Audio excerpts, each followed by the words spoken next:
St. John's, Michigan, and the interviewer is James Smither of the Grand Valley State University Veterans History Project. Now, Dennis, can you start us with some background on yourself? To begin with, where and when were you born? I was born in February of '42, right here in Grand Rapids, at the Blodgett Hospital. And what did your family do for a living at that time? My dad worked for GM. My mother was a mother. And how many kids were in the family? I had two brothers. I'm the eldest. Okay. Now, did your father, was he old enough not to be drafted, or did he have a deferment, or? I'm not positive. Either way, he didn't go. Okay. He was caught like too young for one, too old for the other. Mm-hmm. All right. And then how much education did you have originally? Do I have now? No, originally. I mean, did you finish high school? Yes. Okay. And what high school did you Barely. attend? I went to Ottawa Hills. Okay. And then in what year did you graduate from high school? 1960. Okay. And what did you do when you graduated? I thought deep thoughts and said, man, I got to do something else with my life. I wanted to see different things. I wanted to change the pace. I didn't want to go the traditional route. And I don't think I was ready for school. Mm-hmm. So I joined the Army. All right. Joining the Army in 1960, was that a popular thing to do? Or were most of the people you trained with enlistees at that point? I would say it's about half and half enlistees, meaning versus draft guys. Draft guys are a little bit older, 18, 19-year-old, mainly enlistees. There were a lot of buddy plans. A lot of us, I went in with a guy who went to my church, and he became a doctor, and I went in with another guy. He went to the Air Force. So it was kind of like a neat thing to do. If you didn't want to go to college, and you didn't want a steady job, you wanted to do something different, a break. Mm-hmm. And also a sense of service, a sense of doing something for the country, even though you weren't sure what you were doing was for the country or for you. Mm-hmm. But it was just some like neat thing to do. So your expectation is you'd go in, you'd get some training, they'd send you places. Did you expect to go overseas when you signed up? Or? I wanted to. And did you have an idea of where you wanted to go? Or? No. Okay. Just somewhere. Somewhere. All right. So now describe the kind of induction process, and what do you have to go through, tests or physical exams, or how does that work? Back then, everyone, after you enlisted, and the recruiter shook your hand, gave you a pat on your back, they said goodbye to your parents, they put you on a bus, you went to Fort Wayne, which was in Detroit and still is. Mm-hmm. Named after Mad Dog Wayne, War of 1812. And then you were sworn in. You were sworn in, and then they gave you a set of fatigues, said, go to the mess hall and get something to eat. Tomorrow you're on a train. The train gets you in Louisville, Kentucky. Then they put you on another bus. They take you to a basic training reception center. They assign you to a basic training company, and they say, here's some other equipment. Tomorrow, be here at this time. We're going to wake you up in your days. And do you go to Fort Campbell or Fort Knox? I went to Fort Knox. Okay. All right. So you're assigned to go down Fort Knox, Kentucky.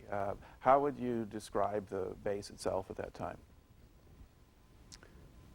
It's an interesting question. It's an armored training center, so it's fairly large. But from my perspective, it was about 3 streets because you couldn't leave it unless you were taken someplace or you marched someplace. So what you saw of the world was very confined. Right. And what did basic training consist of at that point? As all basic training does, it's regiments you to the group, and they start by cutting your hair. Everyone wears the same uniforms, making you show up on time, and making you work as a group. The whole concept of basic training is basic individual skills. And later on, as you go on through any military career, it gets larger. But your job is learn how to shoot, learn how to march, learn how to cooperate with people. Because when you leave basic training, when all your training done, you'll go as an individual to an organization, and you're supposed to be able to fit in. Right. Now, what kind of mix of people were you training with, by way of background or ethnicity? White guys and black guys. Mm-hmm. That was about it. And were they from all over the country, or? Probably more geographical, because I mean, I think that's how they pooled people. There's a number of basic training sites then. We had a lot of guys from Pennsylvania, a lot of National Guard, some reserve guys. And we got a few interesting fellas that were here on educational visas and dropped out of college, and they're in this country. They were drafted. Yeah, voila. That you broke the deal. So we had foreigners. So we had a German guy and an Argentinian. They're quite surprised to find themselves in the Army. All right. By and large, did most of them adjust fairly quickly to military life, or did some have real problems with it? No, most people adjusted quickly. I mean, you know, they're not idiots. This was a time when people were pretty much disciplined to begin with.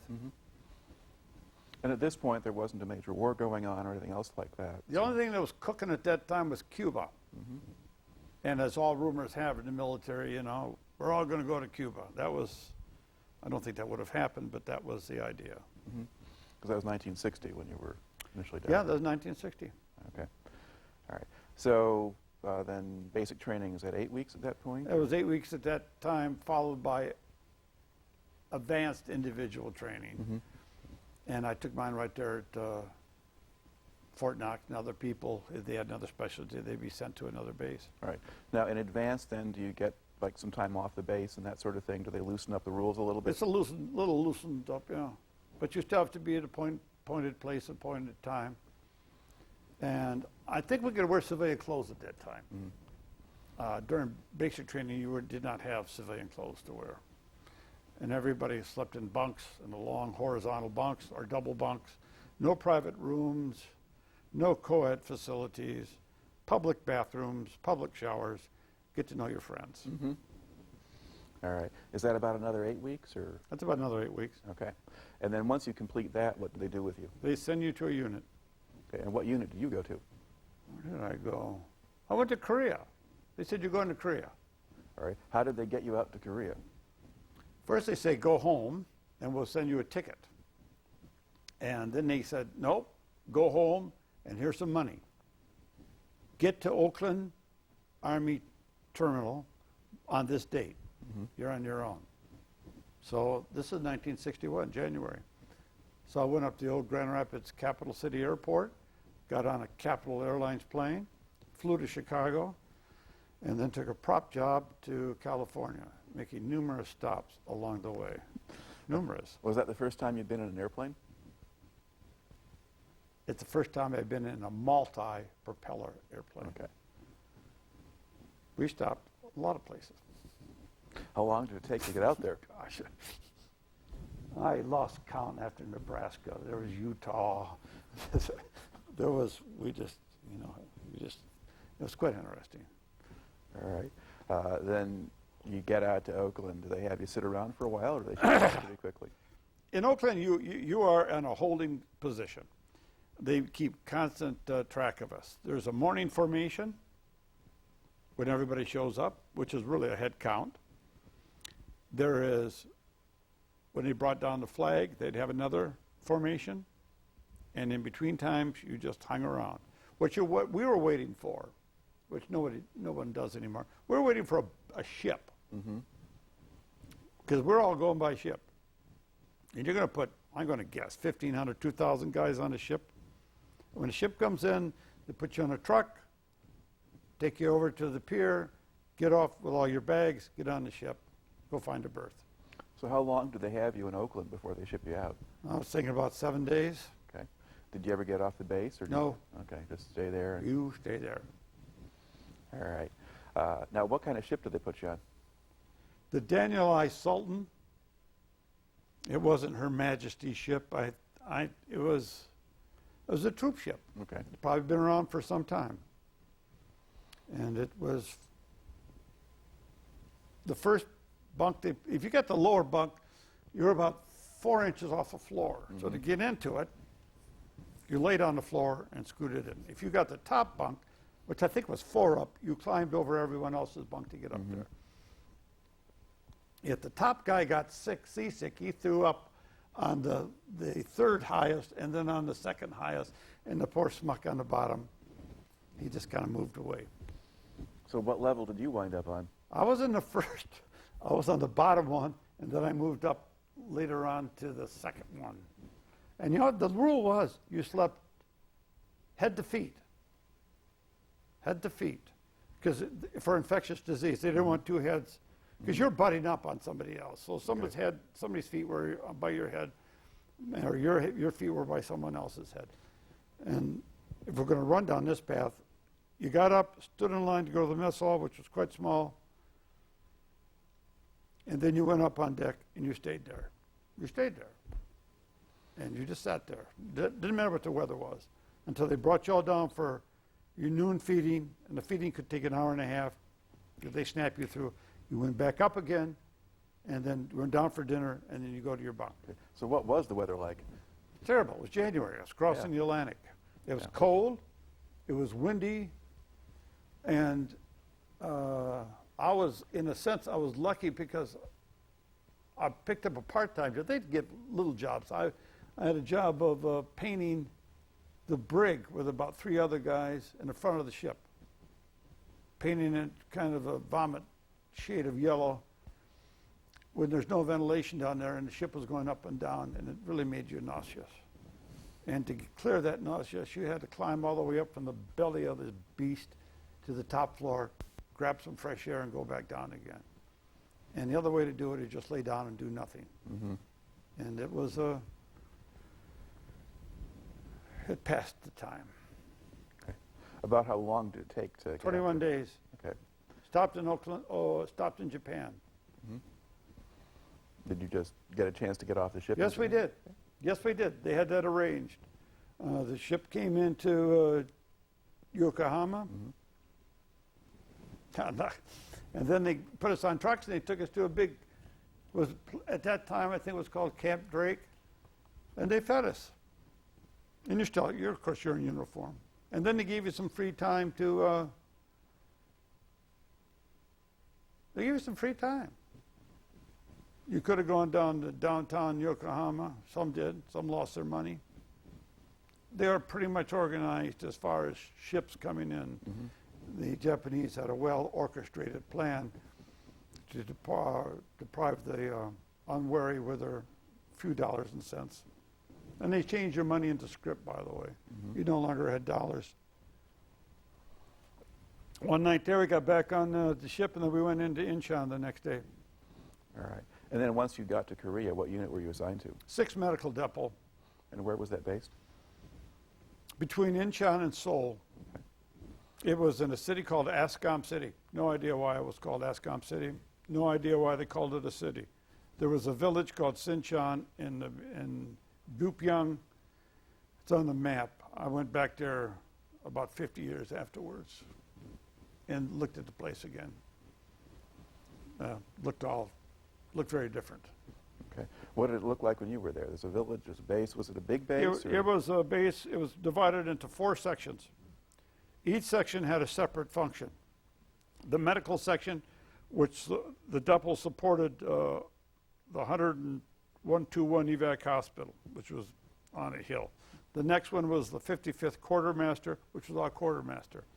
Then there was a signal compound next to that. And each compound had a fence around it with adjoining middle fences. And each one had a fence leading out to the street, mm-hmm. or the road, or the village, take your pick. And then they had this, an engineering compound. So each one had a little club. And the 121 was a major hospital for Korea at that time. All right. So how many men do you think were in your compound? You want me to toss in the number of people who work for the hospital? Well, or you want to toss in the 6th Medical Depot? The depot itself. Maybe 150. Okay. So, it was a warehousing place. All right. And what kind of work did you do there? They first put me on to doing, supporting the clerical guy as all the clerk stuff, and then you get involved with guard duty, and then they made me the finance guy, because the finance guy got sick and never came back. He said, you got to do the payroll. Mm-hmm. I said, I don't know anything about payroll. I said, well, too bad. Here's 2 books. And there were 2 binders, chapters 1 through 20 and 21 through 40, and everything was manual. And he said, by the way, you have a payroll due out in about 2 weeks. Better get cranking. And you'd have to actually type in the numbers on them. And after the first payday, there was a line standing outside and said, hey, you screwed up my pay. Yeah, you didn't pay me for this, you didn't pay me for that. So you had to recalculate them.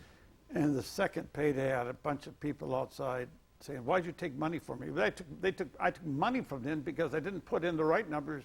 I overpaid them. So the next month, I said, no, this is all screwed up. So I had to take it all back. But things settled down after that, and I was, from there on out, a mediocre finance clerk. I knew nothing about that stuff, still don't. Right, okay. What else, what was there to do on this base? I mean, when you were off duty, what did you do? We played softball. We had 18, I played softball 18 games.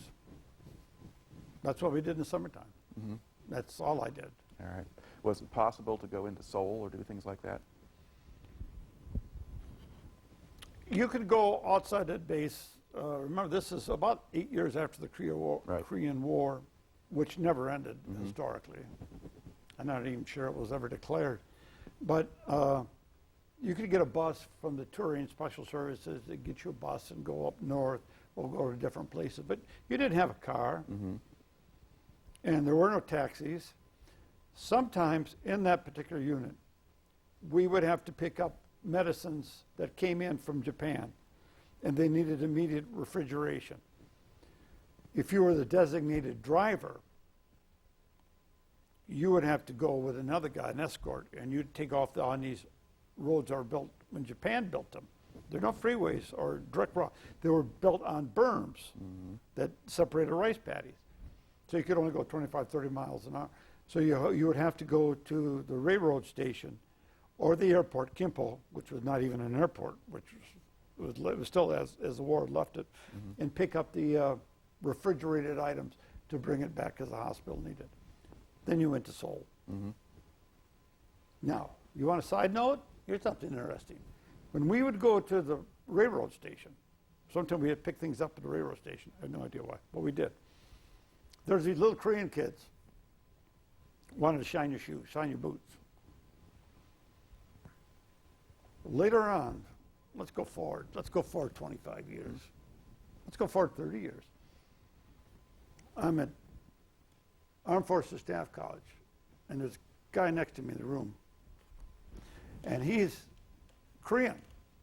And I start talking to him. He's just a student. He was an Air Force captain or major. He was adopted by an Air Force family. He was about my age. No, that's not true. He was younger. So I asked him about, I told him about my time in Korea back then. He said, when I was about 8 or 9, I used to go hang around the railroad station, offering to shine the soldiers' boots.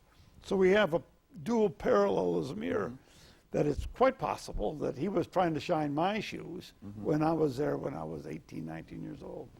And that's kind of neat about the military, the cross-cultural effect, and you weave in and out of people's lives in the strangest manner. Yeah. What kind of condition did Seoul or that area of Korea seem to be in at that time? Was much kind of rebuilt or put back together? No.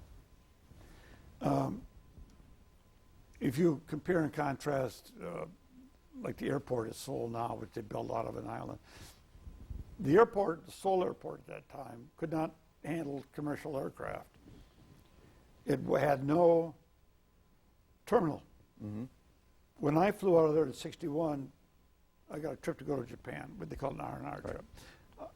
You went to a little building, which is smaller than this room we're conducting this interview.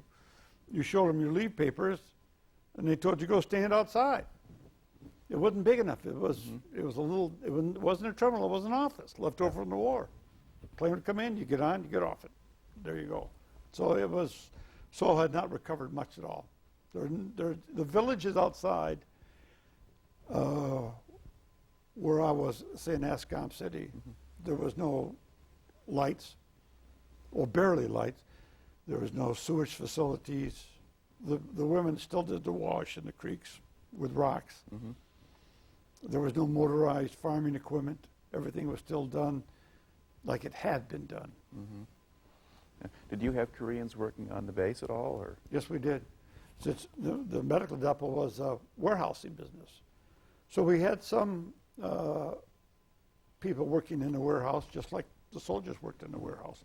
But they would leave base at night and go wherever they went. We had some secretarial support, and I think did we need them?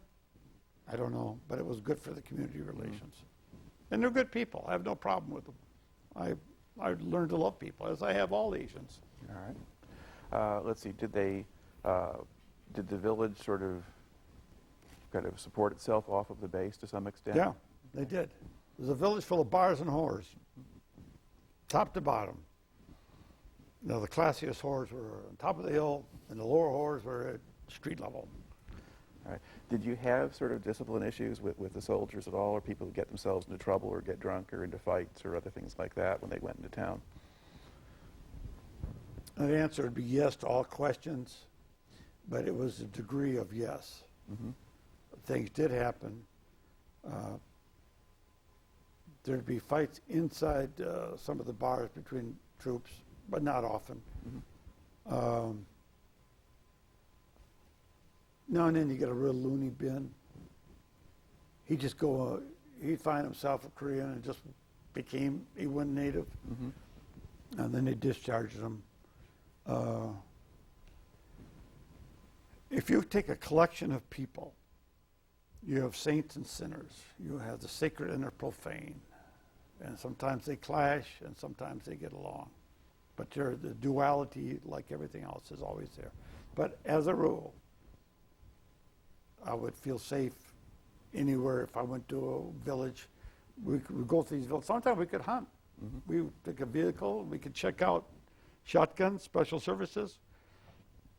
We could rent a Jeep from the motor pool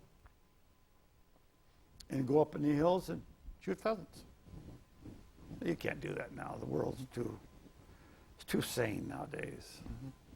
But we could do that. Okay. Now, how long did you spend out there?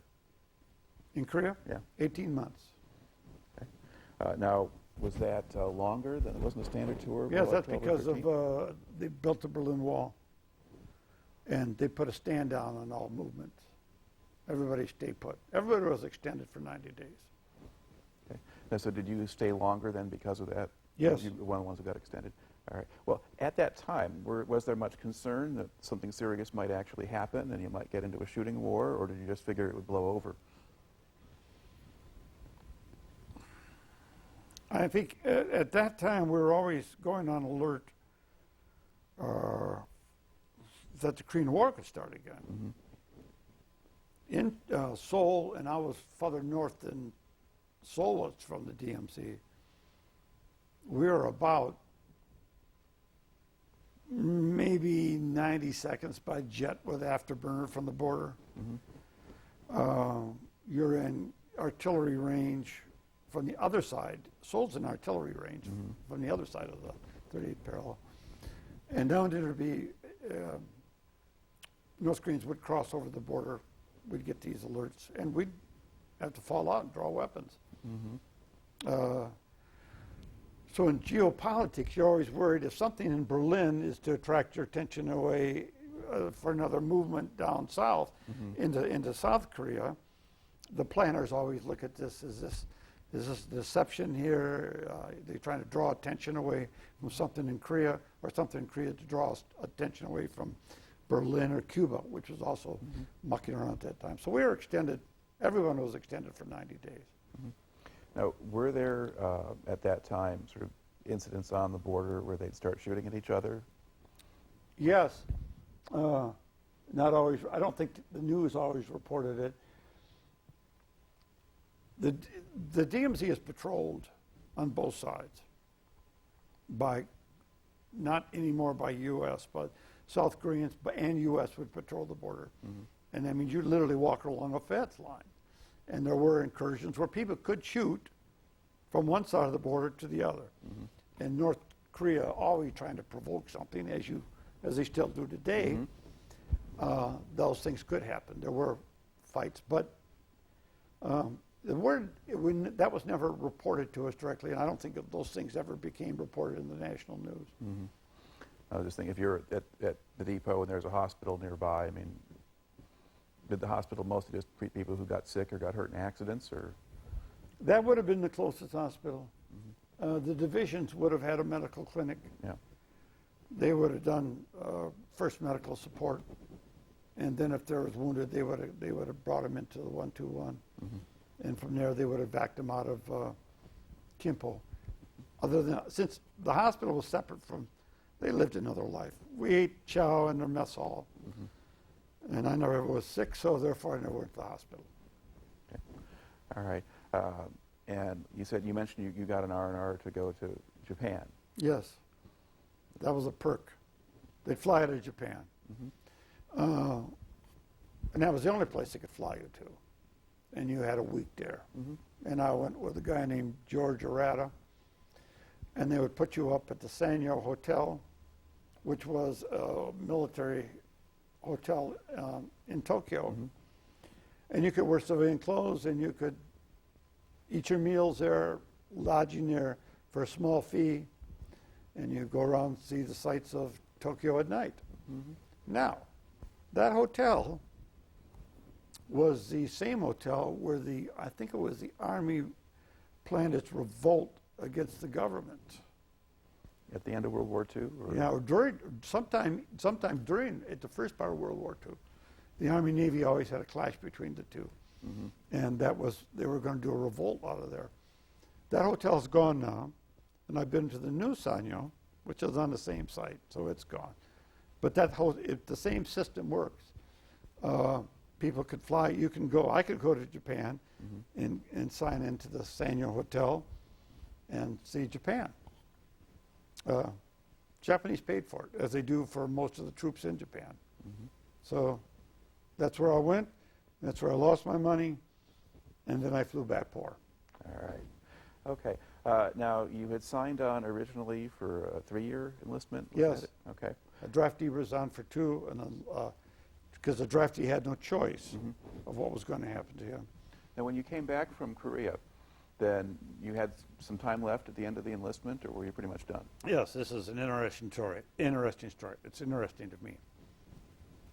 I was an E3, which means a PFC, meaning I really didn't have a stake in my future. Right. And no one ever asked me for my opinion. We took a ship back as I went over on a ship. And they dropped me off in California. Same Army, Oakland Army Terminal again. And they said, "You're on your own, Slick. So I have to pay for my way to get back home." So I took one of the first guys to take a 707. Took a 707, flew home. And that's when their travel was really nice. And I met there was a woman there I sat next to, and you're in uniform. I was in uniform.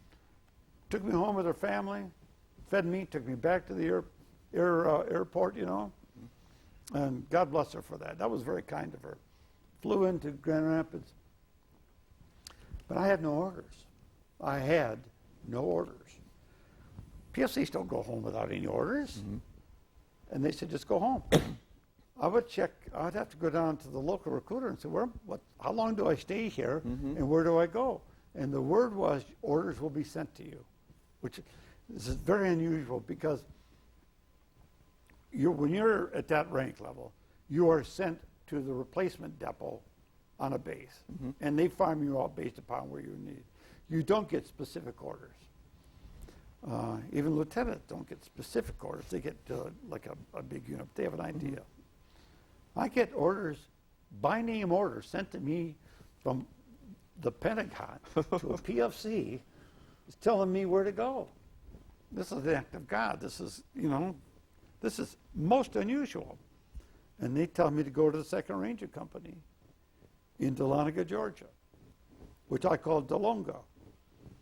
And I have to go get a map to find out where this place is. So I know it's in Georgia, so I take a bus. I take a bus to Atlanta, and I say, I got to get to DeLonga. He said, we don't have no stinking rice, no stinking DeLonga.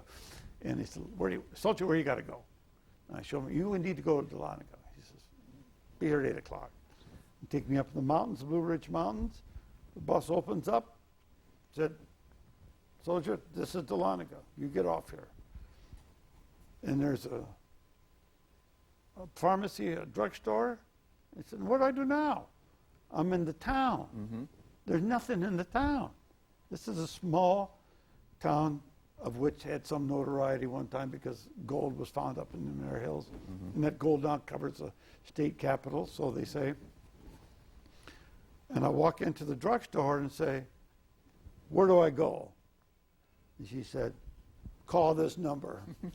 I called this number and said, I'm PFC Bassett and I'm downtown. What do I do? Stay there. We'll come pick you up. An hour later, Jeep comes, picks me up, takes me 12 miles up in the mountains, and said, you're home, Slick. End of story. Very unusual that would ever happen. Very unusual. And to assign to a ranger company would be kind of an unusual assignment. They're not Yes. that large, and No, they're not. and normally people pick that or volunteer for it at that point, don't they? Well, this is a training camp. Mm-hmm. At this time, Ranger School is broken down, and it goes between 3 and 4 phases, depending on what war we're fighting at the time. But this one is always consistent. Okay. It's been there since the late 50s. And it was mountain, it's rappelling, mountaineering, long wooden, it's all woods. Mm-hmm. So you're going, it's a patrolling, ambushing things. Designed as if you're working in a wooded terrain, mountainous wooded terrain, in the enemy's rear. Mm-hmm. That's the whole point. There's only about 17 of us. So I get into this. But we're working out. So you have cadre, which has already gone through the school. And then you have guys who are support the cadre. I was not an instructor. Mm-hmm. But then I got into working with instructors. So sometimes the students thought I was an instructor. So they were very nice to me when I was working with an instructor. But then I meet some of these guys. And a couple of them are E5, Sergeant E5s. I've got, because this is my military spiritual home, because it changed my life. I'm meeting these guys. I'm meeting some great NCOs and some great officers. Not too cool on the officers, but the NCOs were great. And I went back there twice. When I'm going to skip ahead on you, because when I went back there as a student in '67, some of these E5s are now E6s and E7s. Mm-hmm. And they know who I am. And they brought smoke upon me, because my name was always yelled out, where's Ranger Bassett? Oh, scheisse. Here we go again. But they would, they'd smoke me like a cheap cigar, and then they'd get me on the side and say, how's it going? How you doing? You're doing fine. Keep at it, You're getting good reviews. Okay? You okay? I said, yes, sir. Yes, sir. Okay, I'll get back in there. Okay. But so you always had this smoke me in front of my fellow Rangers buddies, but then pull me aside and say, how you doing? It's good to see you, What brought you in, your little history bring up and stuff like that. So that was cool. All right. So your official duties were support the instructors, basically just clerical stuff? I worked in operations and training. Okay. I worked for a captain named James Jeffrey O'Brien. And I worked for a sergeant named William O. Gorman. And I would help do the operations officers, the operations orders, to set up the scenarios for the students. This is not word processing. Mm-hmm. This is mimeograph stuff. You type it or you mimeograph it, and roll it out. Right. It's a funky, dirty job. But that's what I did for a living. And then that was it. But they were good people. And we would, I'll let you do the interview before I get into one of these I love me bits. Okay, go ahead. All right. So how long did you have that job? The entire time I was there. Yeah. 18 months. Okay, so kind of the other half of your, Yeah. your 3 years. All right. Now, at the conclusion of that, then, what did you decide to do? I decided to get out and go to college. Mm-hmm. They told me I should stay in and go to OCS at the time. When I'm going to do a flashback. Okay. When I was in basic training, we took some tests. And I scored high enough. They said, you know, the following guys fall out and come over here. So, okay, fall out. Went to me and said, you guys scored high enough to go to OCS. I said, I don't want to go to OCS. Didn't know why I didn't want to go. I just, you know, I just don't have time for that. Mm-hmm. So they told me, you know, we'll send you to Ranger School, we'll send you to OCS. Small, I'm going to give you a small bit of information. There was a couple first lieutenants. This is 63. Mm-hmm. I got guys I knew, lieutenants. They're going off, and they're starting to form up special forces as you know it today. This is the first group. Mm-hmm. This is just starting off. And I know some of these guys, because, you know, you work with them, and they're going off to someplace in Southeast Asia. And then you hear that they're dead. You say, what's with that? And they're going off their advisors in Vietnam. Mm-hmm. And if you would actually go back to the 2nd Ranger Company now, which you can't do, you can go to the 5th Ranger Training Battalion. Some of those names of those guys are on streets. They have an Avenue of Heroes and some of these. Mm-hmm. And I know about 5 of these different people through my career and through those. I know these streets of honor, and they're given names, guys who were killed or who died and had some impact. But I said at that time, I better get an education because it gives me an out. Mm-hmm. So I said no. So I got out and went to junior college, Grand Rapids. Came back to Grand Rapids, got married.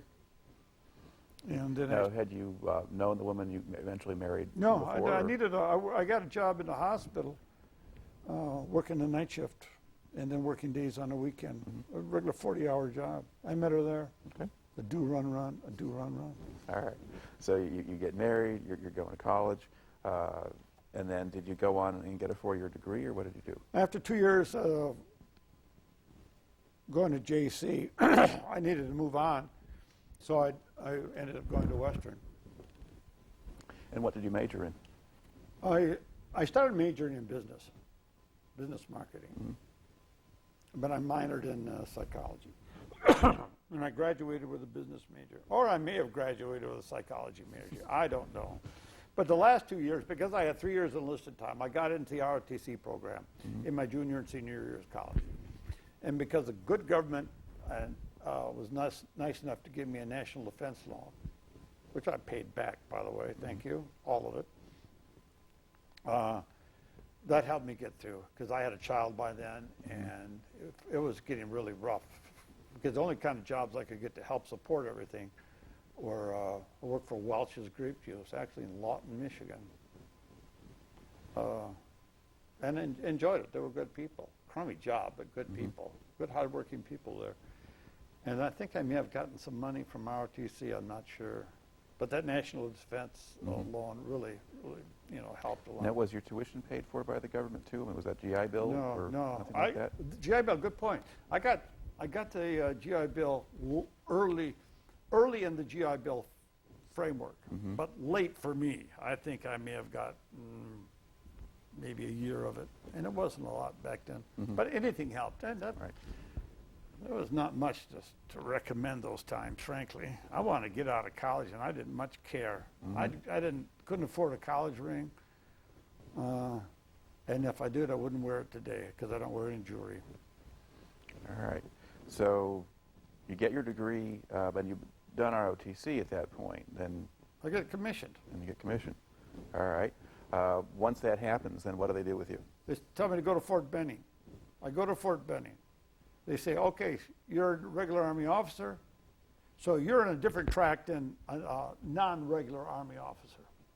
Because you could be through ROTC, and I'll spare you the pain of going through this too much. If you were a distinguished military graduate, distinguished military student, you could be offered a regular Army commission, and you're part of the standing Army by the Constitution at the time of everybody else. I guess because my impression was that most of the guys who'd come out of ROTC would not be necessarily regular Army when they came out. No, you could be offered it, but But it wasn't standard procedure. no, I mean, as far as I know, I was surprised that I got it. I'm not really that clever, but maybe they just had extra openings. There you go. But because of that, everybody who had received a regular Army commission was different than those that didn't, and here's how. A regular Army commission says you would go to a 5-week basic course. Everybody then went to Ranger School. A non-regular Army commission, did not go to a Ranger course. You would go to like a 3-month school. Now, so you go to 5 weeks in Ranger School. And and then if you were, when you're commissioned, you asked for what branch you wanted to be commissioned in. If you were non-regular Army, you would go directly to that branch.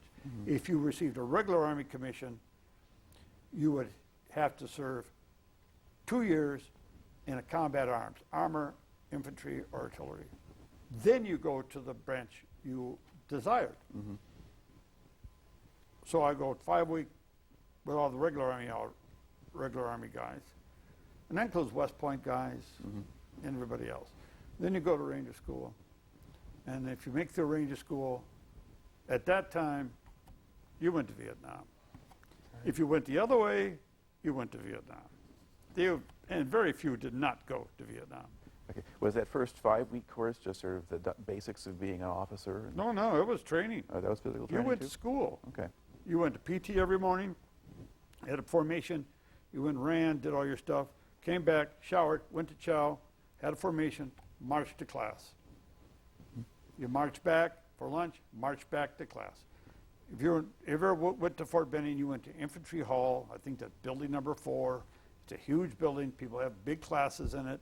You have your classes sometimes. Then you would do field work. You go to the field, and then you would do Army stuff. Right. What were the classes in? Because that was 5 weeks, and it was a long time ago. You do how to use a motor, how to call an artillery, map reading, military history, military law, how the quartermaster system works, medical training, and stuff about Vietnam. Your PowerPoint slides, you sit there and take notes and take tests. A lot of stuff on the law. Not as much on military history, but you would go through how to everything. Right. If they taught you how to do something, we would take map reading. Here's a map, big screen. Here's a map in front of you. Here's a compass, big screen. Here's a compass in front of you. Go plot this. Then you go to the field, and you go through a map and compass course. You do it day and you do it night. And you would do all these things. And you tell you how to use a motor. Right. Then practical exercise, you go to the field and shoot your motors. Okay. So it does really seem like it's sort of the nuts and bolts, the set of things that you're likely to have to do when you're assigned. At your level. Yeah, at that level. At that level. Okay. So that's 5 weeks. Then you go into Ranger schools. This is back when you have your kind of first reunion with the guys. Aside from just knowing some of the non-coms who were training you, did it help you at all that you had been there already? Yes, because I walked all those patrols. It didn't help me in the basic course, which was 3 weeks, because that's all physical. Right. It's a culling course. It's culling. It's weed out the ones who can't make it? Yeah, or make the ones who want to quit. Okay. If a guy was having trouble with a run, with a rucksack run, we did this every day, rucksack and you're with a weapon. After a while they say, don't carry this guy. Don't expend your energy to get this guy who can't keep up, because he isn't going to make it. So basically get rid of him. So we did. And then when I got to the mountain phase, then I knew the mountains. I knew what was going on. I knew the patrols, the exercises you go on, how they grade. Well, they grade it based upon what your objective is and how well you do it. Right. But I knew all these guys. All right. So you're going to get through that, and then is it next stop Vietnam at that point, or? Next stop was Vietnam. Okay. Do they send you home first before you go overseas? They'll tell you. Let me stop back. Okay. There's a public law at that time that says you got to be in the States 181 days before you could be deployed. So they assign you to a unit at, to me, 197th Brigade, which is still around, on Fort Benning. All lieutenants went there. It's an interesting mix. It's an interesting time. You have 3 divisions, 3 classes of society at this time. Class 1, you have the captains. They stay together, they talk together. They're never with lieutenants just coming out of Ranger School. You don't exist to these people. These are people who have had one tour already and have come back. And they're actually killing time waiting for their second tour. They may be your company commander, they may be on the brigade staff. They're in a different mindset. The second group, these are lieutenants that went over and came back early, their first lieutenants, or just came back, but they got maybe a couple of dings someplace. I know one guy had been around a long time, he was waiting to be medically discharged. He had a big plate in his head. And so they know what's going on. And you got people like us, little toads. And no one talks to us because we haven't done that, haven't been there. So these are all 3 sections here. So these are kind of exciting times. Civilian world, if you've never been through this, you can't grasp it. Doesn't mean it's wrong, you just can't grasp it. So in this third group, we have guys who are waiting for the 181 days before they can go group. And you have guys who just crossed 181 days. These guys are going. So you have constant rotation. You got other guys coming in, moving up the ladder. Well, once you get to the top, close to the 181, then you start getting feedback. These guys already gone, been killed. Like Paul Sullivan. He went over, got killed in 3 weeks with the 25th. You know, Maggie, his wife, is still here. Grabowski, he got his leg gangrene, finally killed him. People like that. So you got the new guys, and as you come up the line, the old guys who you've been hanging around with, they're gone, and then you find out they're coming back in a box.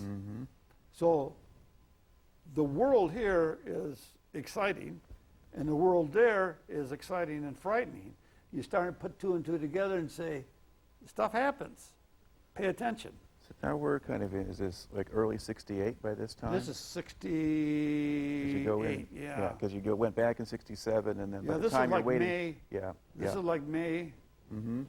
Yeah, so the first wave of the Tet Offensive has happened by then, so a lot of casualties. But then after Tet, you have a very, very intense year of combat across the country. When I flew out to Vietnam, I flew with a guy, I'm not going to mention his name, just for protection of the family. He went to Catholic Central, and he was on the same aircraft I was, flying out of Grand Rapids. So he didn't make it.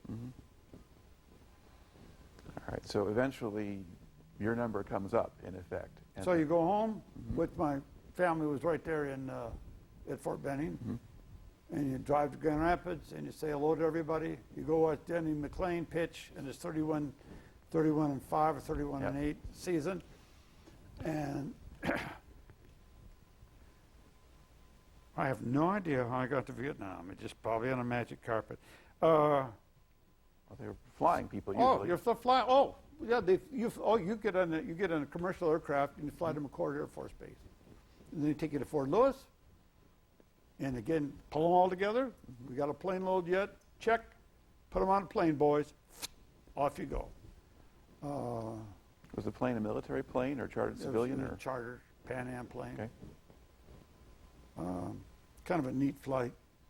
Stewardesses, excuse me, or flight attendants, whatever you want to call them. They were stewardesses in 1968 anyway. They're stewardesses still to me. I thought that was an honorable thing.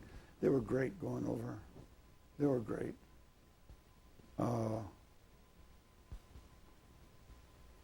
Those stewardesses that took us over, also the group that took the other guys out of country on the way back. So they could, I think those ladies could pick up perceived, psychic energy flows. They knew what was going on. They knew the anxiety going in and the relief of the guys coming out. So they could go back and forth like that. I thought they did a super job.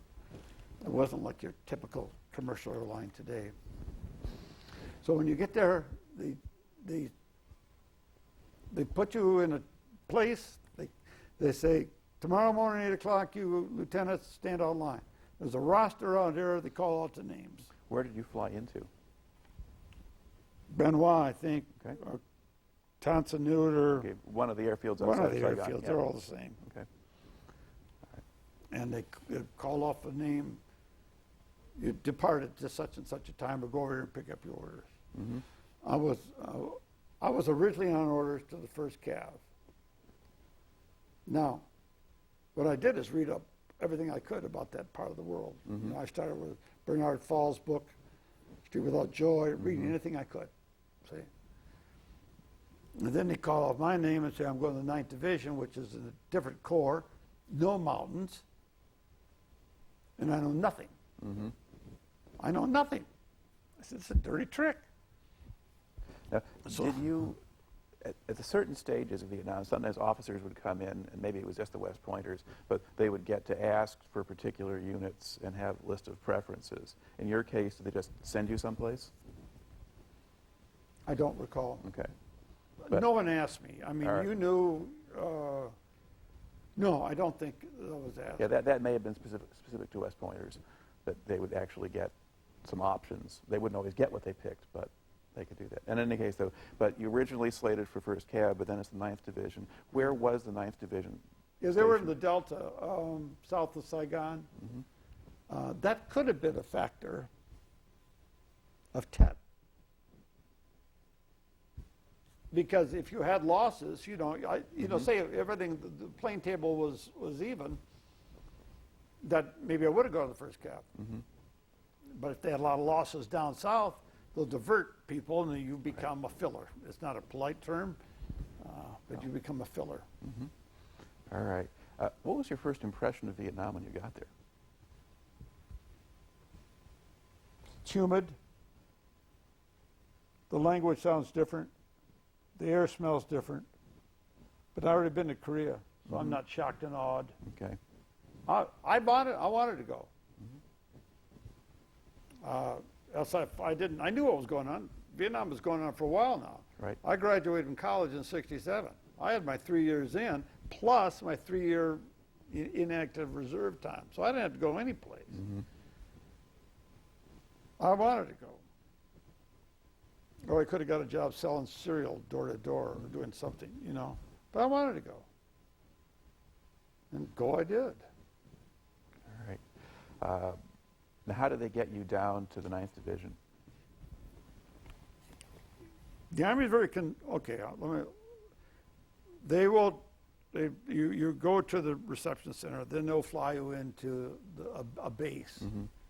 And the base I was in was also, I can't even remember the name of it. It was down south.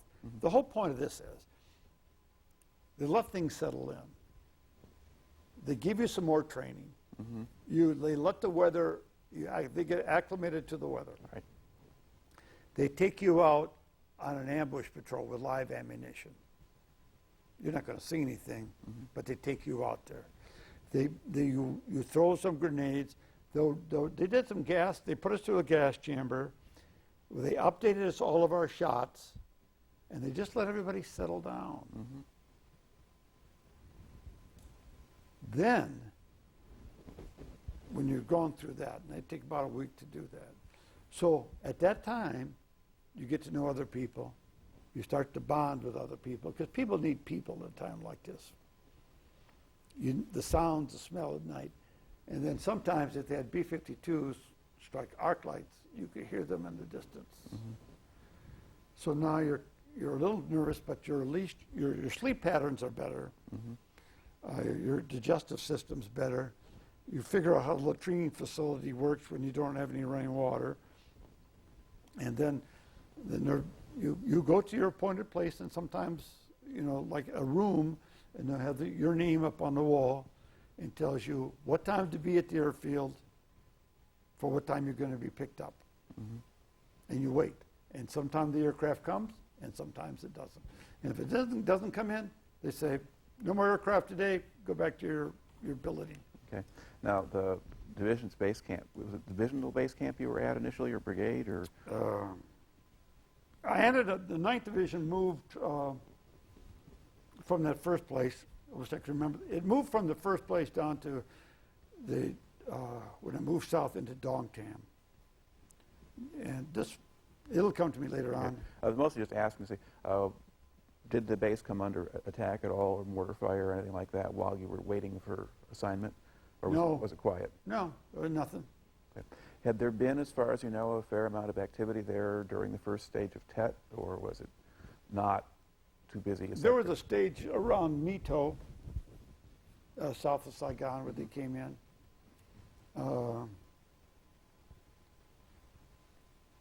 But when I finally got to Dongtam, Mito wasn't too much messed up.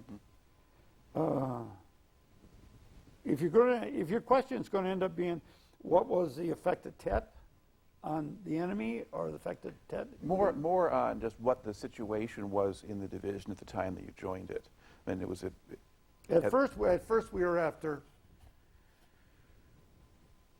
main force units, smattering of NVA, North Vietnam, but main force, we call them MF, main force Viet Cong units, battalions with numbers.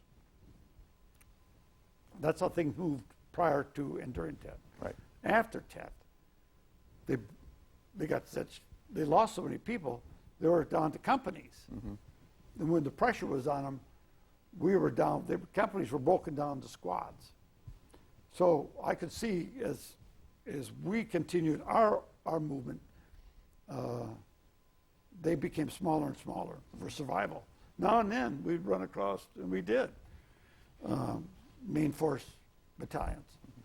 All right. But okay, you're there, you're at the base camp, and then what specific unit then did they assign you to after your week or so? They assigned me to, we were in the Riverine Force, so we lived on these motherships and went to war on either helicopters or little, we call them tango boats that have ramp. It was amphibious. It was an amphibious ship. Okay. And we go everywhere on those things, on the mothership. But the motherships, which were two of them, a barrack ship, because there was two battalions, 347, 3rd Battalion, 47th Infantry, and a third of the 60th, or the 447, were on ships. One was on a barrack ship, and the brigade headquarters was on the Benoit, as long as the Commodore of the Naval Force was on the Benoit, and the staff was on the Benoit. And Alpha and Bravo Company of the officers of the 3rd Battalion were on the Benoit. Okay. And you were assigned to 3rd Battalion of the 60th, was that? Yes, Alpha Company, and I ended up being the 2nd platoon leader of Alpha Company. All right. Now, describe a little bit what kind, you talked a little bit about it. You make patrols out through the Delta, or sweeps or searches, or how would you characterize the activity? Well, we'll just get forward. What's on the ground? Because they'd broken down in size and scope, I seldom worked with a company. Okay. I was most often with my platoon by ourselves, which I find amazing when I think about it. I mean, Judas Priest. Platoons back then were not like 30 people. You always had rotation of people, which was always a problem. I may have had, if I was full up, maybe 21, 22 guys. And I didn't use a squad leader. We had squad leaders, but I used my platoon sergeant as a squad leader, and I became a squad leader. But when we moved, I moved as a platoon. But if I wanted to maneuver, I used him as a squad leader. And they would either on, generally when we ended up one way or the other in a helicopter. And then we ended up on what we called an eagle flight or an air insertion. We'd load up 6 birds, left lead bird, trail bird, mark smoke, put your troops out, 1, 2, 3, 4, 5, 6. If you got 6 birds, they'll tell you how many they got. And off you go. And they usually run with two guns, 2 Cobras or 2 regular Huey C's with rockets. We preferred Cobras. You know, no one would tell you where you're going. They said, you're being inserted. Okay, where? Well, you don't have a long. Okay, fine. So you're being inserted. Rockets, this beautiful, just beautiful. Those Cobras coming down there, blowing them rockets up. And every time they fire rockets, the Cobra goes back. And then you go in. And then everybody leaves you. And they say, you clear the LZ, and you go for a stroll. Go see what you can kick up. It's like pheasant hunting. It's, where are you? I'm not sure where I am. They did not give you a map, contour They map? kind of gives you a grid square. A grid Okay. square is 1,000 meters square. You're somewhere in there. Now go see what you can find out. So we'd go see what we could find out. See who you could run across. Because the theory was they're smaller group. What they were doing, they were fanning people out here, okay, from probably a central hub. Put a platoon here, and control this area. And then I guess somebody knew where I was, but I sure as heck couldn't. Now, did you have a radio operator Yes. with you? Yeah. Okay. All the time, close by. Now, did your platoon just have the one radio, or did you have 2? Or I never recall having. We have one radio. okay. Did you ever have a sort of forward observer with you, or somebody you could call in fire, or did Company you have to do did. that? Okay. Company commander always had an FO with him. All right. But you're basically on your own, and the first time you went out, did you go out just with the platoon, or the first time you went out, was there somebody with you who knew what he was doing? No. First time I went out, they drove me to where the company was. They were providing support for Dongtam at the time. We had a little town they set up in, and they just drove. The platoon came in from the woods. Jeep came, picked me up, took me out there after I met the company commander, and they said, "Adios, amigo." Did you meet the person you were replacing? He was dead. He was dead. Okay. He got killed in Tet. Just asked the question, what happened to the other platoon leader? I thought we'd get a switch over. He died. He died about 2 months ago. Okay. So they put me out in the field, and Now, what did you do once you met your platoon? Yeah. How did you try to get acquainted, or you just start giving orders, or talk to the platoon sergeant, or? I didn't have a seasoned platoon sergeant either. I had an NCO guy who came for the accelerated NCO program that they were taken in, put into additional training, and received another stripe for it to come out as an E5. I said, what have you done for the last week? Where have you gone? What do you know? Tell me what I got to watch out for. And then where am I going to sleep tonight? And they said, we're going to move. How long you been here? I've been here for a day and a half. So we're moving. Well, we don't want to move now. It's getting dark. I said, we're moving. I'm not going to stay in the same spot twice. We're mentally and by training well prepared as I could be. these guys didn't want to move at night. By the time I got done with them, we moved at night a lot. Okay. Now, why were they leery of moving at night? Because they never moved at night. Okay. They never moved at night. The whole concept was alien to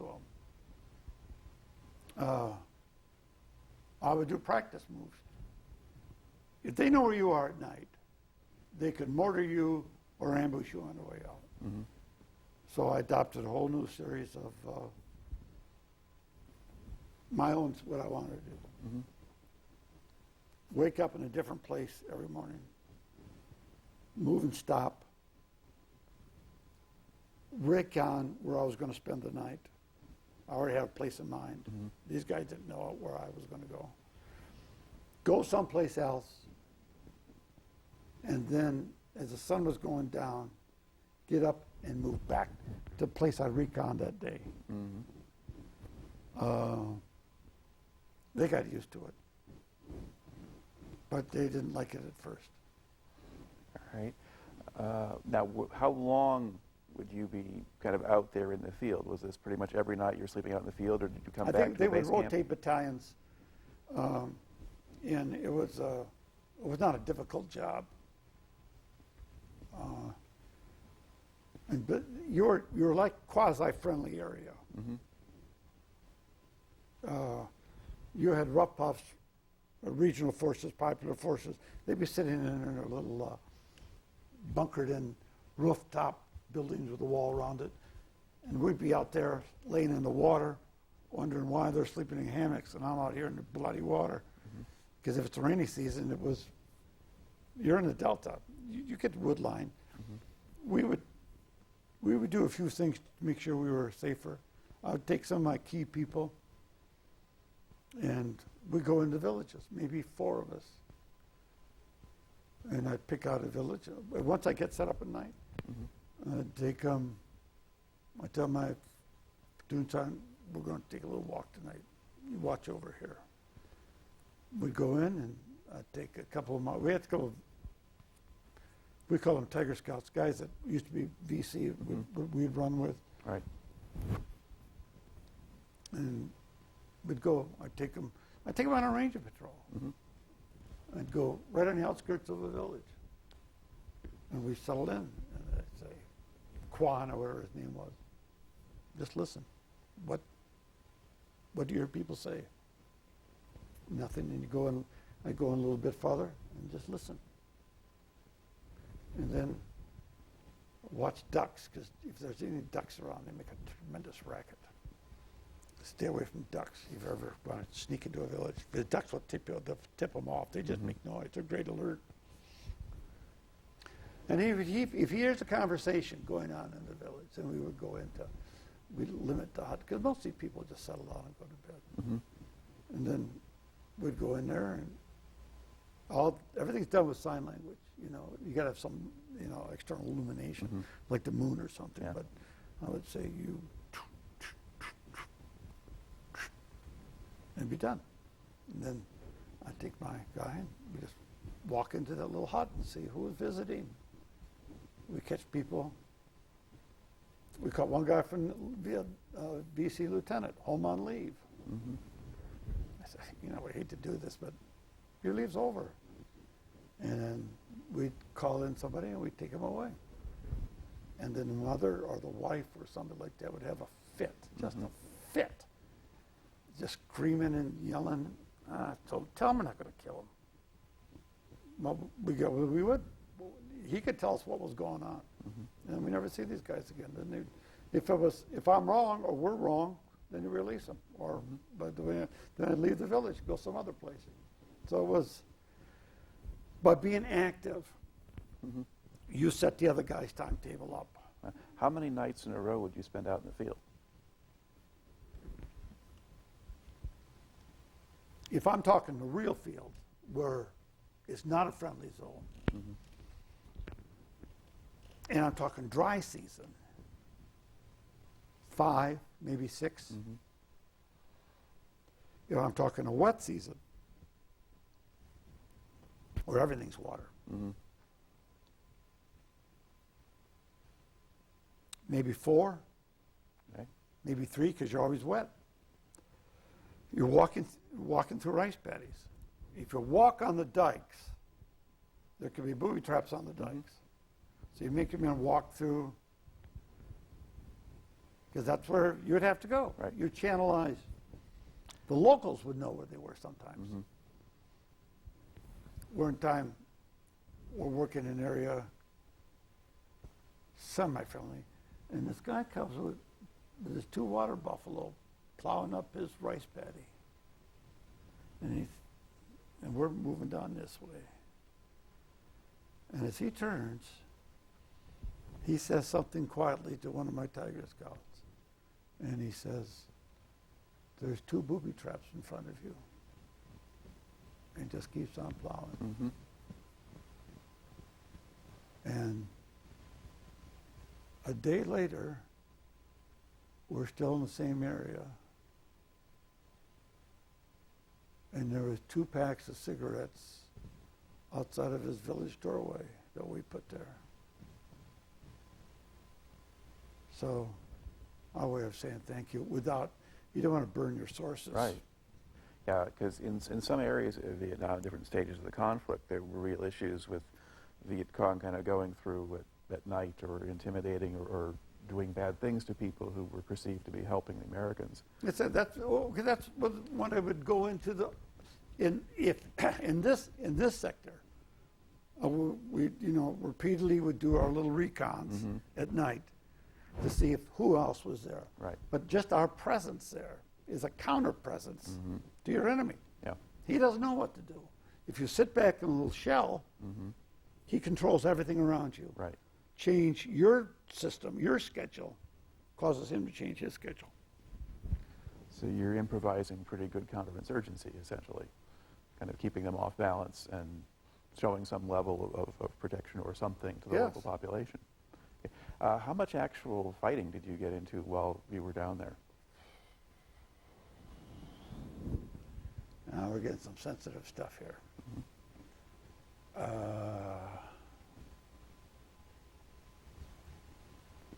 When we were on the move, we'd take a 4-day session here. If we were operating in known hostile territory, we could, in the Delta, in a 4-day period, exchange shots 4 times. Never big. We were never ambushed. Was the country mostly open? Yeah. So it would be harder to do an ambush in those places? In the Delta, it's all rice paddies, then maybe a stream, villages in the stream, in the woodline. Go through the woodline, rice paddies. Stream, woodline, village, little dots. Yeah. Walking through spread out rice paddies, you mean you're going up and down because you got these berms. Right. And you're out there. You don't want to walk in that woodline, but you have no choice. That's where we could get shot at. Get into the woodline, we could shoot them because that's a cat and mouse game. Or we would screen through the woodline to see what we could find.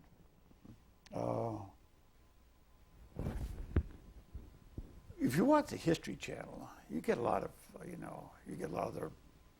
their footage, show them all camouflage running around. Yeah. You see all that stuff. And sometimes they were pretty good, but they weren't always good. And I get a little tired of showing these guys this. We'd catch them sometimes smoking and joking. They're people like anybody else. They couldn't, gosh, how could they be so dumb to miss us? But because we had to go through a bunch of bamboo. We didn't have a lot of bamboo, but we had to almost hack our way through there. And to top it off, when we were pushed against this bamboo, because we came in off the river in this one, we're trying to. They had 3 Honda 50 motorcycles hidden in this bamboo. I said, they're not supposed to be there. They're either stolen or they're the enemy. So either way, they're going down. So we blew them up. So then we blew them up. So we continued going out, and then we cross a little stream. You're in single file at this time. And we hear this chatter. And there's these three Nubians smoking, joking right around the side. I said, holy Pete, would you look at that? I just brought the boys up. See, by this time we can move a little bit. Mm-hmm. Just brought them up online. And I said, man, these guys are really out of it. We just had them a machine gun, and there they were, just out there, you know. And I said, oh, hey, you guys want to pay attention over here? And I told them out to surrender or hands up or have a nice day, something to that effect in their language. Yeah. And showed them, I stood right up. So give them a choice. Go, no go. But you're going on this flight, you know, smoking or no smoking. And they chose door number 2, which was the wrong door. But in all spirit of fair play, you know, we just didn't shoot them down. But we said, you know, here I am. Now, what do you want to do? And that was the end of that. So we could get in little fights like that. And we could get them, we could chase them, or we could run into a whole bunch of them, which we did. A lot of them. And then you'd have a fight that lasted 2 days, and you couldn't get out of it. You were in it. If that kind of thing happened, would you get reinforced, or could you call in support, or was it just your platoon on its own? We walked into, we flew into a base camp. We flew into a main force battalion and landed on top of them. Oh.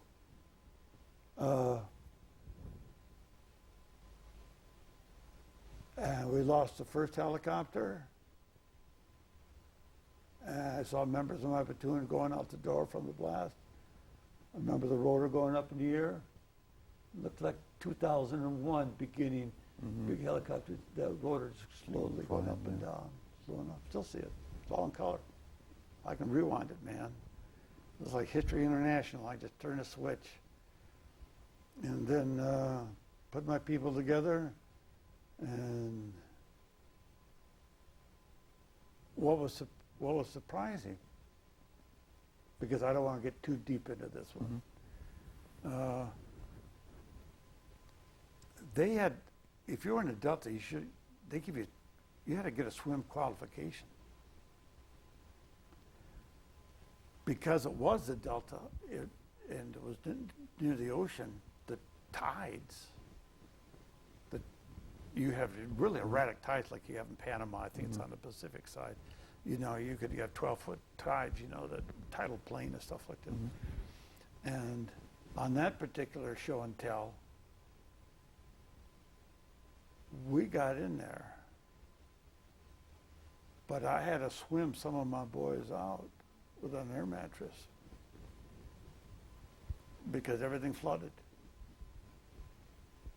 I'll tell you a short story.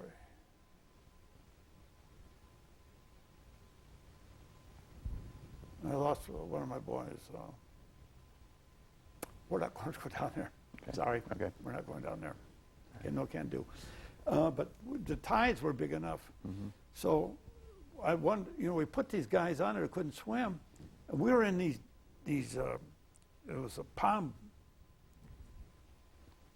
it's like coconut plantation, big palm trees. Palm trees, yeah. You know, and then they got these ditches in between them. And as the water came up, some of my short guys, we had to pull them up because the water was over their head. Well, then human nature, with little things can come up, you know. I had to take out this machine gun bunker to get this guy's body back, so on and so forth.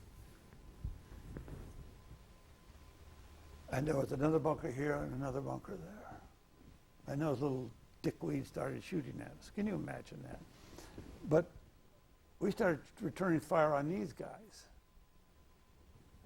And one guy, I don't remember, he shot right over my ear, and that really hurts. You get close to a muscle, and I lost some of my hearing on this one of these 2 years. But then to get covering fire so we could pull this guy back, and he was from Michigan. I met his family later on.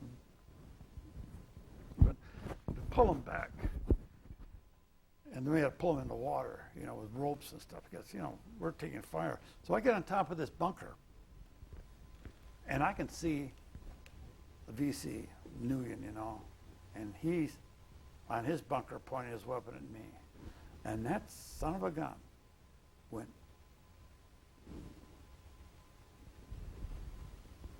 And I had my weapon pointed at him, and I just went,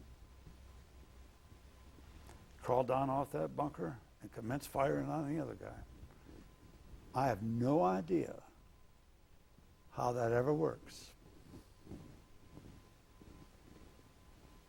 This guy apparently, because how the bunkers were, and these were bunkers that were built on, you know, you had a ditch, you know, 2 rows of trees and a ditch and a ditch and a ditch. And these bunkers were built on top of these rows where the trees were, but they cut a lot of the trees down to make the sides of the bunker, and they fill it with mud, and when it dries, it gets like concrete, it's a special kind of mud. So that was their big base camp. But he allowed us to pull him. I'm saying he allowed us to pull him in. This guy waves at me. I waved back at him. Now, when you went into that, did they know they were sending you into a base camp, or was that just kind of an accident? Or do you not know? Well, in one sense, it was never an accident because we found what they were looking for. Yeah. Now, to answer your question, we did pull back. We got into the second line of bunkers, and we said, this is getting squirrely here, man, because everything had wires running into it, so it was all wired up, you know, your hard wire. And then we pulled back out of there because they're going to bring in artillery. And that's when they had to swim these guys up. You get these tidal changes. And they pulled back my platoon, keeping order, you know. Right. But the boys were great, by the way. Here's the point. We're doing oral history here, right? I'm dealing with regular, you know, guy from Saginaw. Went back to set up, worked in a pizza place. Ralph, he was a potato farmer of all places, Idaho. Baldo R. Morales, Mexican kid out of L.A. Dave Ballmer out of Minnesota. Now did well. Took over a bank. It was just, you know, you don't read about these guys, you know. But they were, some of these guys were my core. Right. Whenever we walked, I'm going to get back to a point if I can remember it. I had certain guys I put in front of me because I always walked in the front. Because it's easier for me to get to front where the action is if I'm there than it is to stay back with the radio and have to move all the way up. But so you're talking about getting the guys out and floating them out. No, getting them up. But you know, these are just great Americans. That American boys will fight. Anything you think otherwise, some different groups didn't. But these guys, they could fight. And I'd push them, I'd swim them over halfway, and then Knapp would, you know, the guy, he's still, maybe still alive, I think this was that, you know. He'd pull, and then he'd swim the thing back, and then he'd mount up the other guys that couldn't swim, because you can't swim with, you know, heavy duty stuff. And then we'll pull it over on an air mattress. I'd meet him out in the middle, pull him back, and then at night we had to spend the night out there, and the water came up to our bloody waist. So I got pockets of people back to back sitting someplace, spending the night as we had flares and artillery went off all night long. But that's the worst one. You know, then we went back in for the second day fight, and we didn't get out of there till the third day. And when you went in the second time, were there other units with you? Now that you'd found something? They say there were. Okay, but you were operating all still separately as I platoons. didn't see anybody else. Okay. They just shot the heck out of that place with artillery, and they lost a gunship. We found the remains of a gunship. And that, like titanium or aluminum or whatever it's made out of. And that burns. And you couldn't tell pilot from co-pilot from rotor, you know. I mean, that thing burned. But that place was a mess inside there. And their VC always, as all guerrilla wars do, they hide the bodies. And we found body parts and some equipment. And later on, they weighed them down. They put them in these canals. Right. And then go back and get them, but that's typical guerrilla warfare. But we ran across their rear guard, but someone who was supposed to be pushed them on the other side. But most of the fights, were short and quick. Right. But we never came across anybody big. But you're always on edge. But say we got 18, 19 guys. We're all by ourselves. Mm-hmm. And you're in charge of all these guys. And they get to depend on you. Mm-hmm. And when they took me off the line, this is the greatest compliment that I ever got. You ready for me to get off the line yet? New platoon leader came in, and we're living on a ship. And I see this guy, one of my old platoon guys, he comes up to me and says, "We'd like to talk to you, sir." He says, "Who?" "Sergeant so-and-so's, can you come down and meet us?" And I said, "Okay." And I went down to where the truth bunk, the base for the troops, where the troops stayed, mm-hmm. below deck. And where they said, "We want you to come back and be our platoon leader because the other guy's going to get us all killed." And that is a supreme compliment. Mm-hmm. There is no better compliment than that. Okay. Now, you mentioned you're with a battalion. You're with a Riverine unit, essentially. Yeah. You're kind of an unusual situation for an Army unit. You hear about the Navy swift boats and that kind of thing on some of the rivers in different places, but not necessarily about Army units working this way. What proportion of time did you spend on the boats or in a base camp as opposed to out in the field, do you think? One battalion was always in the field from the Riverine Force. Okay. One battalion was drying out, especially in the wet season, because you're always wet. And you can really get cold at night sometimes too. I mean, not like Central Highlands cold, but when you're wet and it gets to be like 60 degrees and you're just sitting there and it's raining on you, it's most uncomfortable. Mm-hmm. I would say back for a week, out for a week, back for a week, out for a week. Yeah, what kind of, aside from just kind of getting cold, what problems were there? If the guys got wet, they're too wet too long, what happens to them? You had immersion foot, which could be, I had some of that when I was in Ranger School because we didn't have the high-speed Gore-Tex stuff. We had crummy leather boots. And your feet get wet, they don't dry off, your skin starts to, and you start to eat your feet away. Mm-hmm. So that was always a problem. But see, in there we had the jungle boots, which did drain. And there were times when the sun was out, I would stop and have every other guy take off his boots. And if I really would have done it right, take one boot off at a time and have his foot out in the sun. There were places I could do that and dry out your feet. But then they would pull us back to the vessel, and because we were all funky and the Navy hated us, they would have a fire hose and they spray us down. Did I say the word spray us down? Yes, I did. They would turn that bloody hose on us, clean our boots, uniforms, but it was kind of dishonorable being sprayed down by the Navy. But they would spray us all down before they let us back on their ship.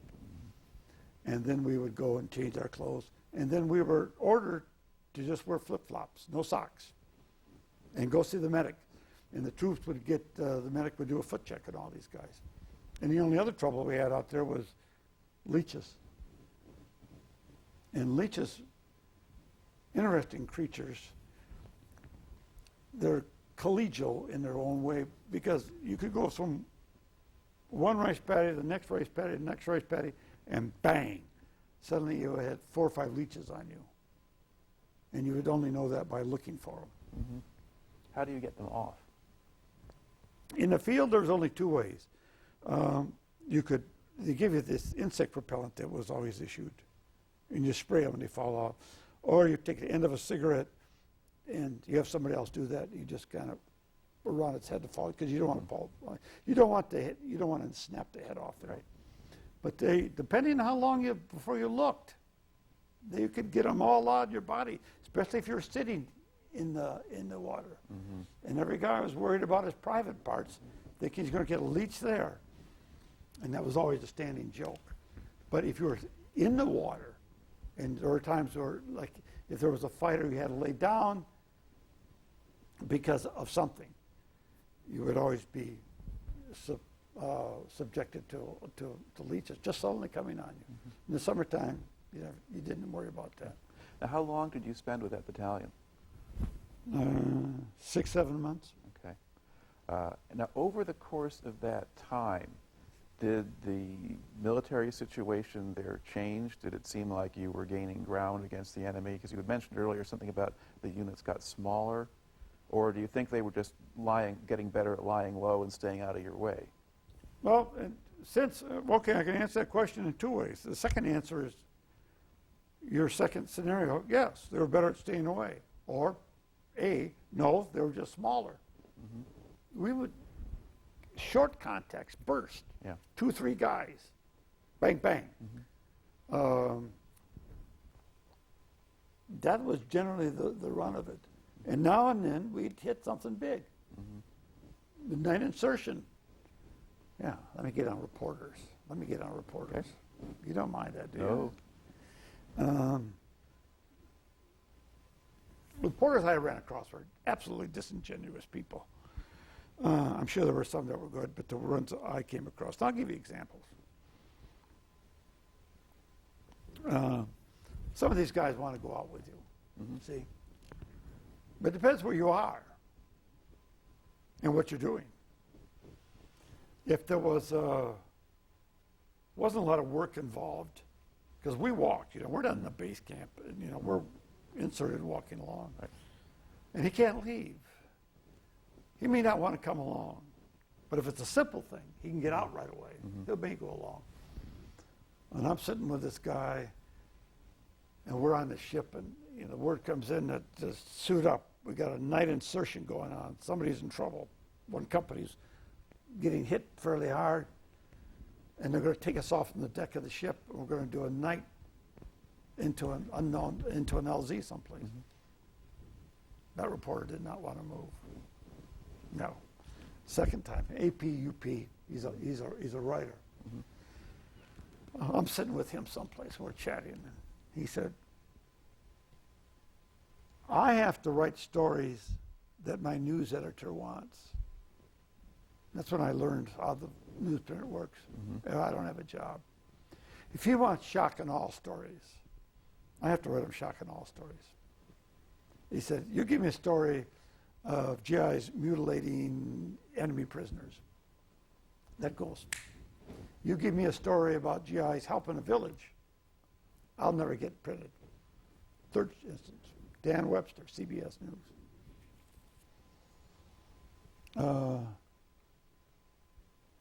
We're about to leave country. I'm in this interview. Cameraman's on, Mm-hmm. He gets me your basic, how you doing, son, questions. Mm-hmm. And he said, now that you're pulling back, how long will it be before the South Vietnamese government falls? I said, I said, that question's predicated on the assumption that it is going to fall. He said, I'm not sure we know that. Cut. End of interview. Fourth instance, Life magazine. I don't know if it ever made. I'm interviewed at Life magazine, photo op. And he asked me the same bloody question in a different fashion. It was a killer for the interview. Mm-hmm. Not, what do you want to say to your wife and kids back home? How's your mom doing? Do you miss apple pie? No, when's everything going to go to hell in a handbasket? And I said, well, I'm not sure it is. They don't want to hear that. Mm-hmm. So that kind of, I said, you guys aren't honest. Or you're honest to keep your job, but you're going to write what your bureau chief wants you to write. But there were some great reporters, but I don't know any of them. And at that point, too, that's sort of after Tet, and then you had then that becomes kind of the standard assumption that, we've already lost sort of thing. I never could figure that one out. part of it seems to have been, and I shouldn't be talking too much, but just that before Tet, by and large, most of the mainstream media was printing pretty much what the military wanted them to, not all of them, but most. And then part of the shock for them was that in a way they got fooled because all of this stuff happened that they weren't expecting and they hadn't been warned about. That could be. Because that's sort of after that when you get Walter Cronkite going out to Saigon and kind of declaring, you know, it's a mess or we've lost or something, and others after that. But it depends a lot on the reporters and how long they stay and what they do and who they know. And a lot of reporters, it depends if they wanted to leave the comfort of their hotel and report from the field, Right. or take other people's story and crank them up as their own. So who's the test and balance or check and balance with a reporter? Right. This is what I saw today. Yabba, yabba, yabba. But they would, was it sort of a thing where they would come out to the boat or whatever, stay a day or so, get a story, go away, or? Yeah, that was basically it. I think it's possible a guy would interview you, and you go home. I'll tell you a story. Now you can go back to your typewriter and write up your story and send it in, and you haven't gone anywhere. You've gone nowhere, and you get credit for it. All right. Now, while you were out there, you mentioned kind of going into the villages at night and so forth. Would you patrol through them during the day? Yes. And what, basically, how do the people in the villages behave towards you as you went by? Sometimes they were there, sometimes they weren't. Villages usually have the men out there in the field working, or the women in the field working.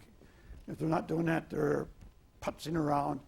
If they're making something, they're selling it in the market, or buying something somebody else is selling in the market, or they're tending their livestock, going to have something to eat, trying to carry on with their life. That's all they want to do. That's all they ever did. Or feeding their pig, which become very, very large. And they'd be just doing their business. And we'd leave them alone. Or we'd chat them up a little bit. Sometimes people tell us if there's things they didn't like, but we didn't spend too much time in the village. Now, you know, a village is a village. I mean, there's just dirt between these houses. There's large pottery jars that these hold for water because there's a dry season. There's each bunker, each hooch or a village home will probably have a crafted bunker built inside of it. Because in the Delta, there's this, whatever the composition of the clay and dirt is, it becomes concrete when you dry it out. And that's why the whole bloody Delta is full of bunkers. You see them all the time, unused, old. Use these palm logs, stack the mud up between, and that's your bunker. In the villages, they would have little bunkers within their homes. That's not getting into the whole history of VC tunneling in the South, which went on since the French occupation. That was, but the bunkers there just in part as a place just to hide. These were defensive bunkers, not offensive bunkers. But I don't know what the villagers say. You know, my plan: keep moving. Don't let the enemy know you are. Right. Be erratic in your behavior, and if you're aggressive, they'll move away. And if you're passive, you're inactive. If you're inactive, you can be targeted. All right.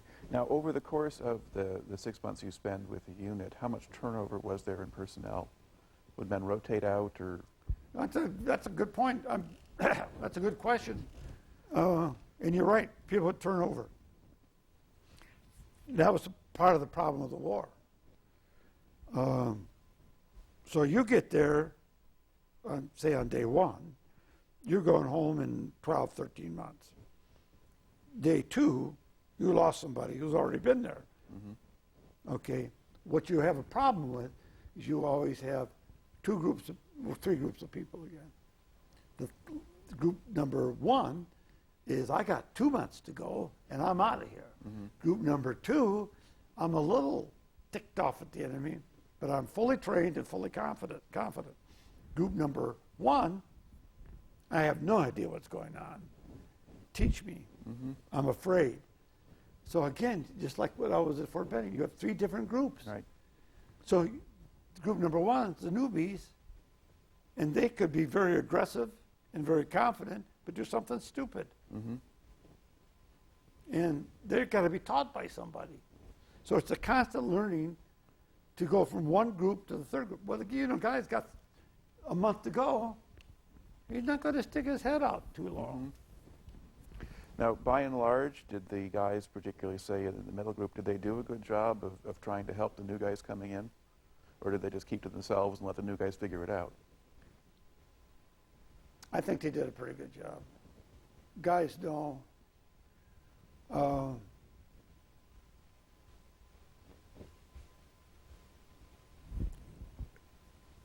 Unless you're a real self-starter,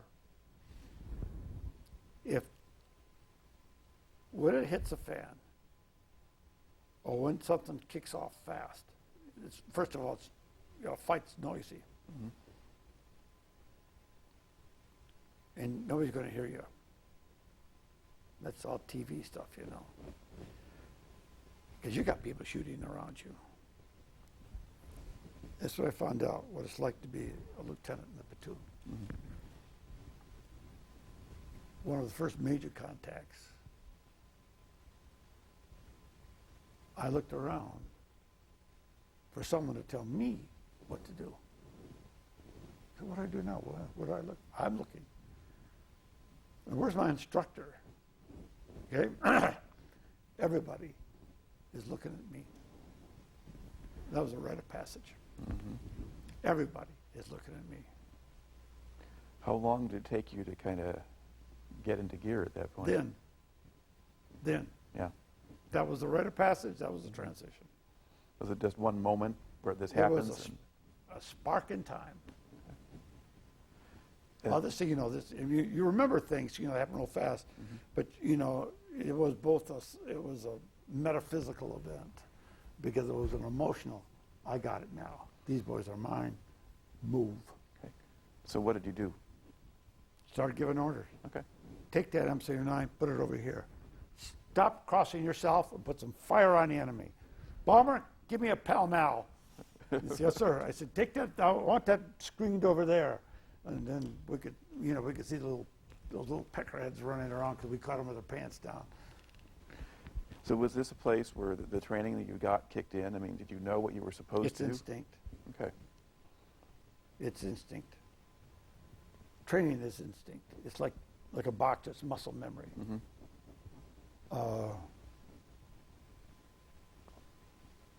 It's like deer hunting, I guess. There's something, You can get tuned into an environment, and you have God-given senses that work for you, and you can tell when things are not right, and it's unexplainable. You just sounds wrong, smells wrong. That guy is from Colombia. I spent 1.5 years in Colombia working with them. But this was in 2001, 2002, 99 to 2002. He was from Colombia, and he was another guy who came to the U.S. to go to school. He dropped off and got drafted. And he would say, I can smell them.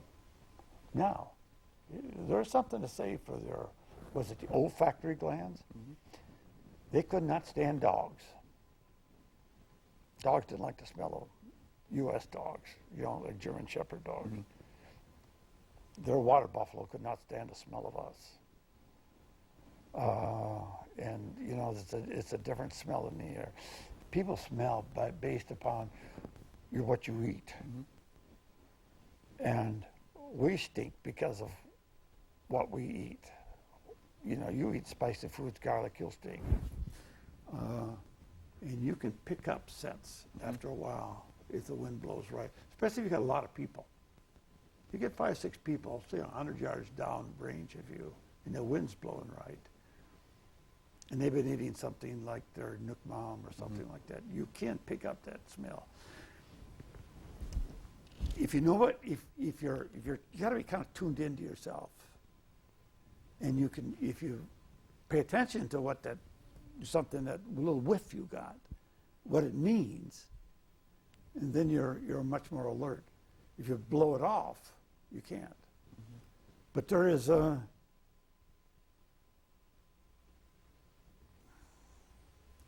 there's acts of God in all this stuff. And there's things that why people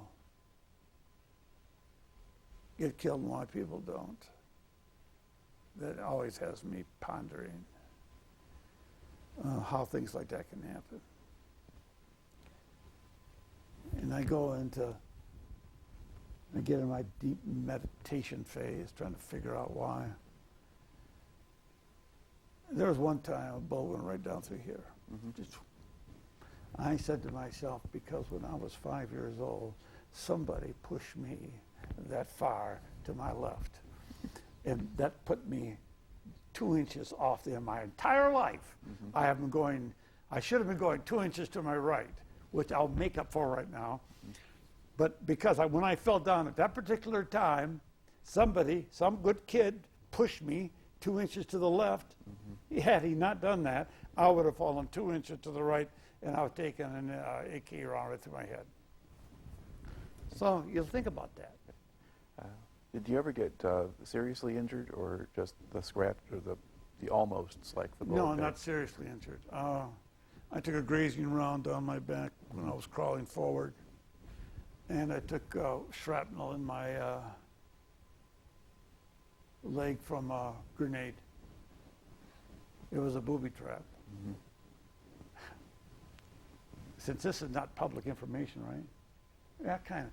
I was given a class on how to find booby traps to one of the class 1 guys, the new guys. We'd worked in an area before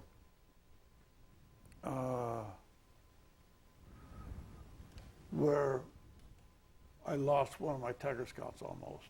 He hit a booby trap and blew his mouth open, blew part of his foot off. Me and the medic and I, we saved his life. I just scooped crap out of his mouth. You know, hit teeth and blood and everything. And while he worked on the rest of them, and I stopped the blood going down here because his boot was all blown off. And we did save him. Probably when the VC came back, they killed him. But he, you know, he got some pension from the U.S. because he was a long time before he could move around. He still had to walk with a cane. So I had some new guys. We're still in the same area. It was on an old French road. And we were like a security position, like, you know, outside of the base camp again, which is semi-R&R. It's like the 106th Division over in the Bastogne, you know, kickback area. Yeah. And I said, here. I took these guys. They're fairly new, like days in the platoon. I said, okay, here's a scenario. Okay, this is where you'll find something.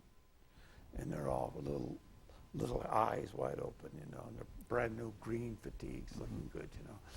And I said, here's, if you stepped here, you would find this. And if you put something like this, I don't know exactly what happened. There's a ping. I said, get down now. And I laid down. And then I was, you know, that thing was, I don't know where it was. I had one of the few times I had a flak jacket on. One of the few times.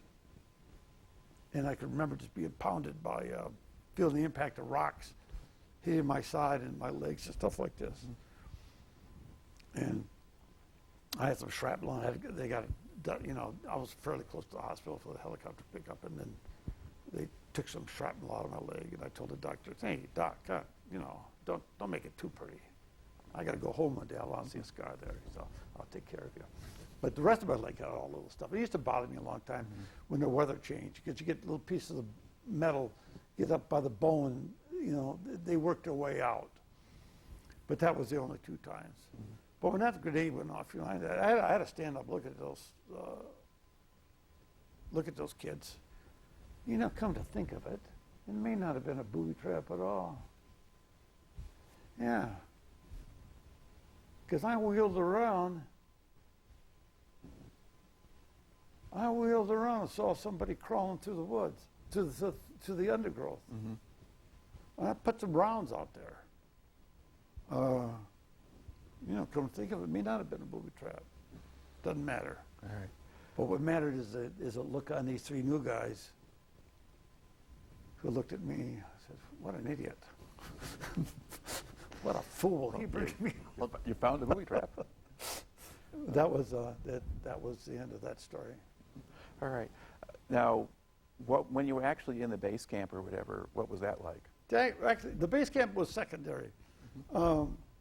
That's on, when you were on, because we were Riverine, we were never in a base camp. Okay. We would go back to the boat. You're on the boat. The boat, food was good. Well, we'd eat at the officer's mess. The Navy eats well. Navy takes care of it. Living on a ship isn't all that bad. And we had very little to do. We get, now and then we get beer day. We couldn't drink on the ship. But we had this, they traveled with us, called a pontoon, with an ammo shack on it. And never go out there and get one warm beer and drink it. And you go back on the ship. But the rest of the time, you go make sure troops are taken care of. You'd write letters home. We lived on the part of the ship was called Boys Town. A little table, little boys table, and three up here, three up here, three up here. Each of us got a little locker. We're all lieutenants, you know. And we chit-chat away. Yeah. Did you go, during that time when you were with that battalion, did you ever go anyplace else, get a couple of days R&R, or there was a deal. You could get a in-country R&R. We all went to Vung Tau. Got there, it was on a Monday. They flew in, got there on a Monday. They rented out a hotel. It was mainly an airfield there. Aussies were there.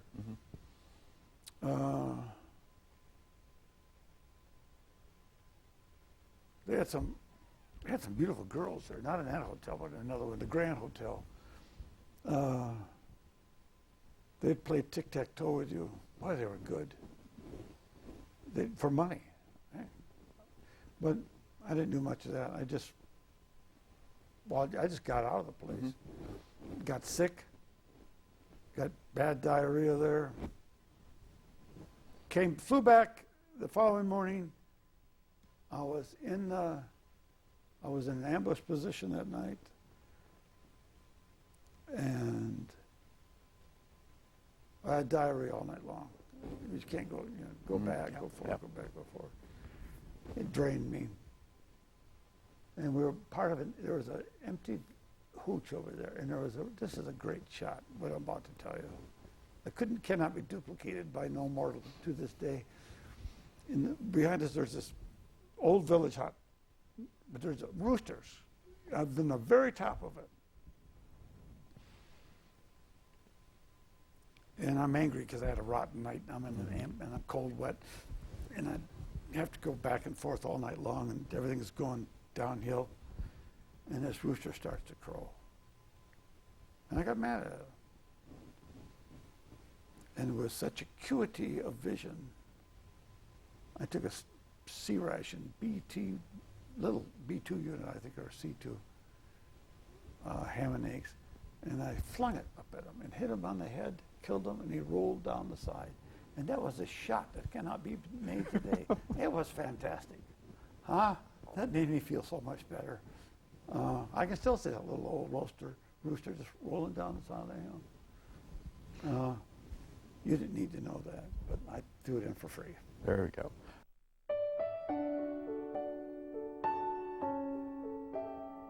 I never seen such desolation. I think we drove for a mile and there wasn't a building hardly standing.